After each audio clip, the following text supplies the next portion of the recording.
क़यामत सुगरा यानी ज़हूर आले मोहम्मद और क़यामत कुबरा के दरमियान दज्जाल के बाद याजूज और माजूज का खुरूज होगा। यह सद्दे सिकंदरी से निकलकर सारे आलम में फैल जाएंगे और दुनिया के अमन व अमान को तबाह व बर्बाद कर देने की पूरी कोशिश करेंगे।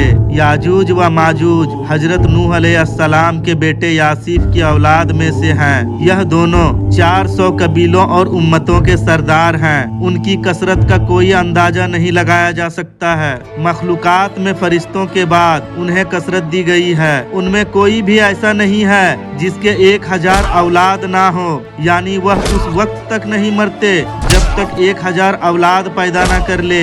यह लोग 3 किस्म के हैं। एक वह जो ताड़ से ज्यादा लंबे हैं, दूसरे वह जिनकी लंबाई व चौड़ाई बराबर है, यानी उनकी मिसाल हाथी से दी जा सकती है। तीसरे वह जो अपना एक कान बिछाते व दूसरा कान ओढ़ते हैं। उनके सामने लोहा, पत्थर और पहाड़ तो कोई चीज ही नहीं है। यह हजरत नूह अलैहिस्सलाम के जमाने में दुनिया के आखिर में उस जगह पैदा हुए थे जहां सबसे पहले सूरज निकला था। जमानाए फतरत से पहले यह लोग अपनी जगह से निकलते थे और अपने करीब की सारी दुनिया को खा पी जाते थे, यानी हाथी, घोड़ा, ऊंट, इंसान, जानवर, खेती बाड़ी जो भी सामने आ जाता था सबको हजम कर जाते थे। वहाँ के लोग उनसे बहुत तंग आ गए थे। जमानाए फतरत में हजरत ईसा अलैहिस्सलाम के बाद जब जुल्करनैन उस जगह पहुँचे और उन्हें वहाँ का वाकया मालूम हुआ और वहाँ की मखलूक ने उनसे अर्ज किया कि हमें इस मुसीबत याजूज माजूज से बचाइए, तो उन्होंने 2 पहाड़ों के उस दरमियानी रास्ते को जिससे वह आते जाते थे अल्लाह के हुक्म से लोहे की दीवार से बंद कर दिया। यह दीवार 200 गज ऊंची और 50 या 60 गज चौड़ी है। इसकी दीवार को सद्दे सिकंदरी कहते हैं क्योंकि जुल्करनैन का असली नाम सिकंदर था।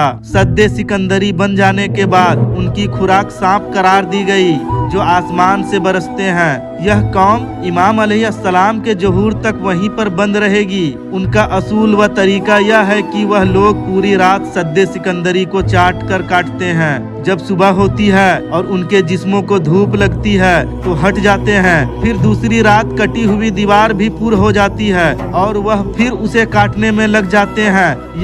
यह लोग इमाम अलैहिस्सलाम के जमाने में खुरूज करेंगे, दीवार कट जाएगी और यह निकल पड़ेंगे। उस वक्त हालत यह होगी कि यह सब लोग पूरी दुनिया में फैल जाएंगे और निजाम को दरहम बरहम करना शुरू कर देंगे। लाखों लोग मारे जाएंगे और दुनिया की खाने पीने की कोई चीज ऐसी बाकी ना रहेगी जिस पर यह तसर्रुफ ना कर ले। यह लोग बला के जंगजू होंगे और दुनिया को मार कर खा जाएंगे। यह लोग आसमान पर तीर फेंक कर आसमानी मखलूक को मारने का हौसला करेंगे। जब उधर से अल्लाह के हुक्म से खून लगा तीर वापस आएगा तो यह बहुत खुश होंगे और आपस में कहेंगे कि अब हमारा इक़्तिदार जमीन से बुलंद होकर आसमान तक पहुंच गया है। इसी दौरान हजरत इमाम मेहंदी अलैहिस्सलाम की बरकत और हजरत ईसा अलैहिस्सलाम की दुआ से अल्लाह एक बीमारी भेजेंगे जिनको अरबी में नगफ कहते हैं।